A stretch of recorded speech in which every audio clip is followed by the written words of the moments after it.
রাস্তার পাশে এই ঘরটিকে পরিত্যক্ত মনে হলেও এর নির্মাতা একজন ভিক্ষু ভিক্ষার টাকায় নিজ হাতে তৈরি করেছেন এই দোতলা বাড়ি। এই একটি ঘরের পেছনেই জীবনের 20টি বছর কাটিয়ে দিয়েছেন রহিম বক্স। উনি আগে বিয়ে হয়ে গেল, বিয়ে হলে পরে ওনার বউ চলে যায়, তারপরে কি করে ওনার ভিক্ষি টিকি করে ওই ঘরটা তৈরি করেছে। ভিক্ষি টিকি করে আছে, রান্না বান্না করে, আর যা পয়সা থাকে ওই চিকন চিকন রড কিনে সিমেন্ট বালি কিনে ওই হাত দিয়ে থাপিড়ে এইগুলা করে। দালান কোঠায় ঘুমানোর স্বপ্ন সবারই থাকে, তবে ইচ্ছা থাকলেও দালান করতে পারেন না অনেক অসহায় মানুষ। কিন্তু ভিক্ষা করে নিজের স্বপ্ন পূরণ করেছেন 60 ঊর্ধ্ব বয়সী রহিম বক্স। ভিক্ষা করেই সরকারি জমির উপর 20 বছর ধরে নিজ হাতে তিলে তিলে গড়ে তুলেছেন স্বপ্নের রাজপ্রাসাদ। এ যেন গরিবের তাজমহল। উনি ভালো ছিল, ভালো পরে ওনার স্ত্রী চলে যাওয়ার পরে ভারসাম্য হয়ে যাওয়ার পরে এই মানুষের বাসায় বাসায় ভিক্ষা করে যা আছে টাকা হয়তো ওই টাকা দিয়ে রড সিমেন্ট এইসবগুলো কিনেছে, আর আপনার বালি দিয়ে ওইগুলো করা হয়েছে। হওয়ার পরে উনি ইচ্ছা ছিল দোতলা বাড়ি করবো, এই জন্যই সে ওই টাকা দিয়ে তাদের স্বপ্ন পূরণ করেছে সিএমডি জায়গার উপরে।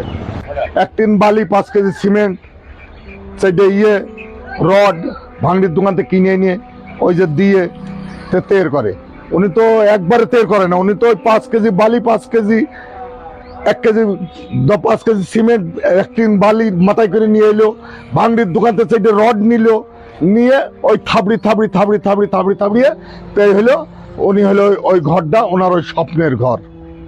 শৌখিন ভিখারি রহিম তার ঘরের মেঝে ও দেওয়ালে বসিয়েছেন টাইলস। একটি ঘরের চারপাশে কাঁচ দিয়ে তৈরি করেছেন শোকেস। সেই শোকেসে রাখা আছে ভিক্ষা করে পাওয়া লুঙ্গি গামছা সহ বিভিন্ন উপকরণ। দোতলাতেও রয়েছে আরো 2টি কক্ষ।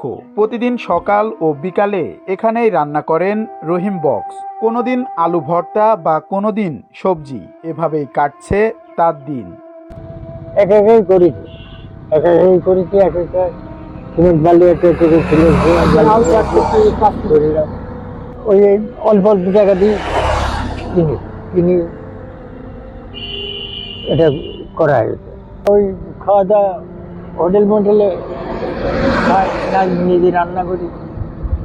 রহিম বক্সের বাড়ি চুয়াডাঙ্গার দামুড়হুদা উপজেলার কাদিপুর গ্রামে। তার বাবার নাম মৃত কিয়ামুদ্দিন। 2000 সালে দারিদ্রতার কারণে ছেড়ে যান তার স্ত্রী। তখন থেকেই রহিম বক্স মন স্থির করেন দোতলা বাড়ি নির্মাণে।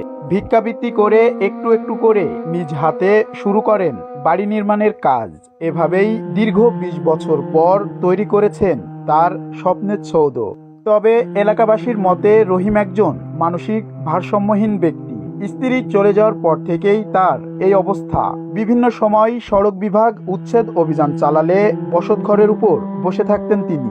তখন তাকে আর নামানো যেত না। প্রাণহানি এড়াতে ঘর ভাঙা থেকে বিরত থেকেছেন সড়ক বিভাগ। বিভিন্ন ধরনের সরকারি যে প্রজেক্টগুলো আসে এখানে এই রাস্তা সংস্কারের জন্য, এসে এখানে দেখে উনি ঘরের সামনে উঠে দাঁড়িয়ে থাকে যে না আমি এই ঘর ভাঙতে দেবো না। এই জন্যই সরকারি যে সমস্ত ইঞ্জিনিয়াররা আসে বা যে সমস্ত কন্ট্রাক্টররা হয় তারা ওই ঘরে অক্ষত রেখে তারা চলে যায়। এলাকার মানুষেরাও চান ভিক্ষুক রহিম বক্সের ঘরটি যেন না ভাঙা হয়। প্রয়াত স্ত্রীর স্মৃতি নিয়েই বাকি জীবন এখানেই কাটাতে চান তিনি। এমআর রাসেল, কাগজ টিভি।